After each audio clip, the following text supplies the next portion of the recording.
Би сайн мэдээнээс ичихгүй. Энэ бол итгэгч болгоныг юуны төрөнд ивэд түүнчлэн грек хүнийг ч аврах Бурхны хүч мөн гэсэн.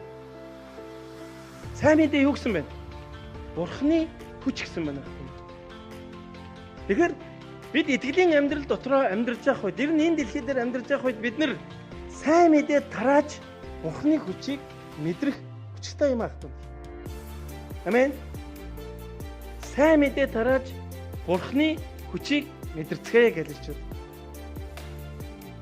Хэрвээ бидний амьдрал сайн мэдээ байхгүй бол амьдрал маань их нэг л тийм сул дорой байх тухай энд өгүүлж байгаа гэсэн.